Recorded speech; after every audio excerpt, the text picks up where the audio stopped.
तो आज हम देखेंगे WBC। लास्ट टाइम हमने पढ़ा था RBC। तो जैसे आपने पढ़ा था जो RBC होते हैं उनका फुल फॉर्म होता है रेड ब्लड सेल, वैसे ही जो WBC होते हैं उनका फुल फॉर्म क्या होता है, वाइट ब्लड सेल। क्या फुल फॉर्म है, वाइट ब्लड सेल।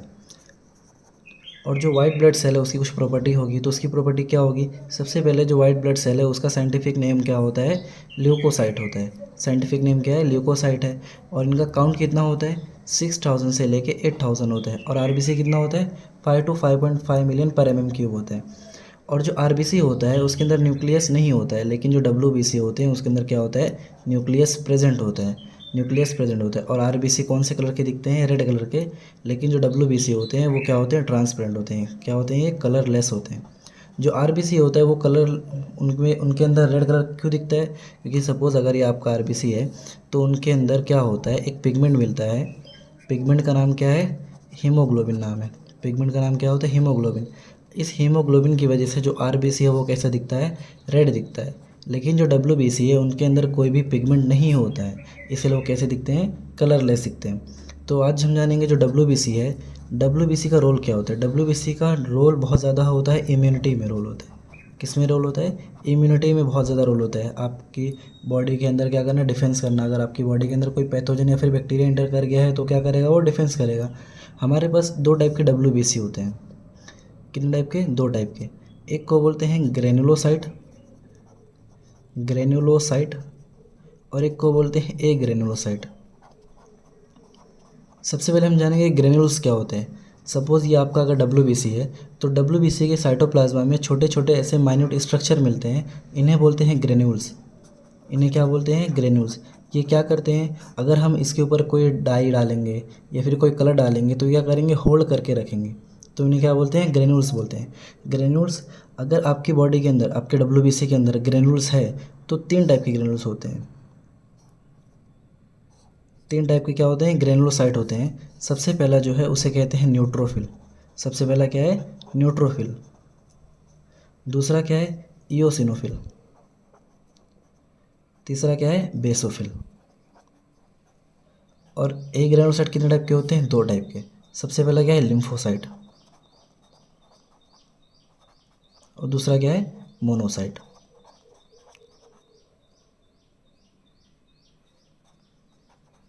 जो न्यूट्रोफिल है वो कैसा होता है, सपोज़ ये आपका न्यूट्रोफिल है तो उसके अंदर क्या होगा, उसका न्यूक्लियस कैसा होगा, मल्टी लोब होगा। एक न्यूक्लियस नहीं होगा, कितने न्यूक्लियस होंगे, बहुत सारे न्यूक्लियस होंगे।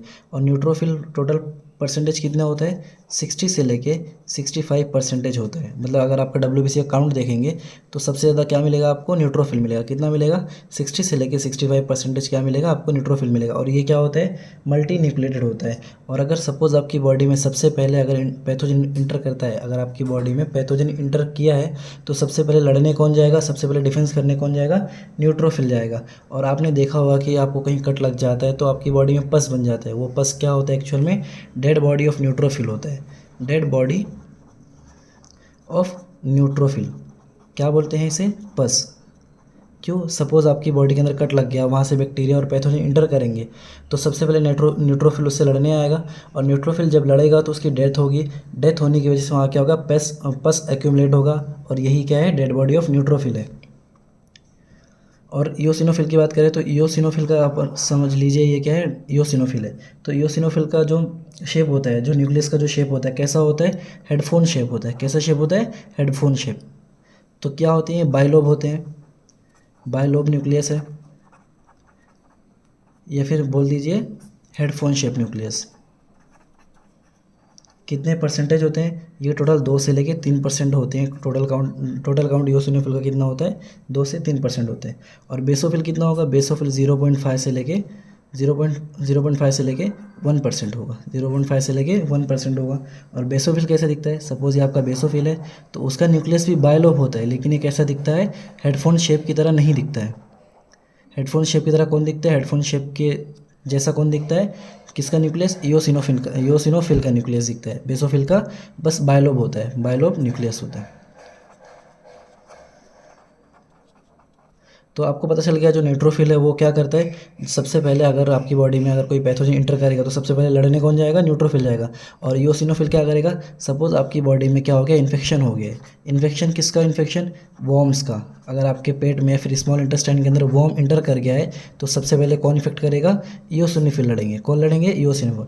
और जो बेसोफिल है उसके 3 मेजर काम होते हैं। इयोसिनोफिल क्या करता है, 3 केमिकल निकालता है। सबसे पहला क्या है, हिस्टामिन है। सबसे पहला नाम क्या है, हिस्टामिन। दूसरा सेरोटोनिन, सेरोटोनिन। तीसरा हेपेरिन। बेसोफिल कितने टाइप के केमिकल निकाल रहा है, हिस्टामिन निकाल रहा है, सेरोटोनिन निकाल रहा है और क्या निकाल रहा है, हेपेरिन निकाल रहा है। अब इसके काम समझते हैं। सबसे पहले जो हिस्टामिन है, हिस्टामिन क्या करता है, हिस्टामिन है ब्रोंकियो कंस्ट्रिक्टर है। ये क्या है, ब्रोंकियो कंस्ट्रिक्टर, ब्रोंकियो कंस्ट्रिक्टर। सपोज आपका ये ट्रैकिया है, ये प्राइमरी ब्रोंका है। प्राइमरी ब्रोंका एंटर करती है किसके अंदर, लंग्स के अंदर एंटर करती है ना। तो सपोज आपका ये जो प्राइमरी ब्रोंका है, तो प्राइमरी ब्रोंका के ऊपर अगर हिस्टामिन ने एक्ट किया तो ये क्या करेगा, ल्यूमेन को नैरो कर देगा। ल्यूमेन को क्या कर देगा, नैरो कर देगा, जिसकी वजह से ऑक्सीजन क्या होगा, ऑक्सीजन को इंटर करने में डिफ़िकल्टी होगी। पहले कैसा था, जब आपका ब्रोंकस था उसमें से इजीली ऑक्सीजन पास हो जाता था। लेकिन जब हिस्टामिन एक्ट करेगा ब्रोंकस के ऊपर तो क्या होगा, आपका जो ब्रोंकस का जो ल्यूमेन है वो क्या हो जाएगा, नैरो हो जाएगा। इसलिए इन्हें क्या बोलते हैं, ब्रोंकियो। ब्रोंकियो मतलब ब्रोंकस, ब्रोंकस। कंस्ट्रिक्टर का मतलब क्या कर देना, नैरो कर देना। क्या कर देना, नैरो कर देना। आपने देखा होगा जो अस्थमा के जो पेशेंट होते हैं, अस्थमा के पेशेंट सांस लेने में उन्हें तकलीफ होती है। क्यों होती है, क्योंकि उनकी बॉडी में क्या निकल रहा होता है, कंटिन्यूअस हिस्टामिन निकल रहा होता है। क्या निकल रहा होता है, कंटिन्यूअस हिस्टामिन निकल रहा होता है। इसको रोकने के लिए हम क्या करेंगे, एक ड्रग लेंगे, anti histamine. Anti histamine, anti histamine नाम का क्या लेंगे, ड्रग लेंगे, जो क्या करेगा, हिस्टामिन की एक्टिविटी को क्या करेगा, सप्रेस करेगा। जिसकी वजह से क्या होगा, जो आपका ल्यूमेन था वापस से क्या होगा, नॉर्मल पोजीशन पे आ जाएगा। दूसरा क्या है, दूसरा केमिकल है सेरोटोनिन। दूसरा केमिकल क्या है, सेरोटोनिन। ये क्या है, ये है वेजो कंस्ट्रिक्टर। ये क्या है, वेजो कंस्ट्रिक्टर है। सपोज आपकी ब्लड वेसल है, ब्लड वेसल के ऊपर सेरोटोनिन ने एक्ट किया तो क्या होगा, वापस से सेम चीज़ होगी। जो ब्लड वेसल का जो ल्यूमेन है वो क्या हो जाएगा, नैरो हो जाएगा। इससे क्या हो सकता है, आपका ब्लड प्रेशर बढ़ सकता है। सेरोटोनिन काम क्या है इसका, वेजो कंस्ट्रिक्टर। ये क्या है, वेजो कंस्ट्रिक्टर है।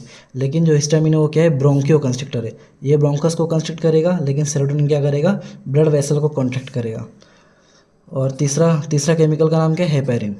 तीसरा केमिकल का नाम क्या है, हेपेरिन। हेपेरिन क्या करता है, एंटी कोआगुलेंट है। ये क्या है, एंटी कोआगुलेंट।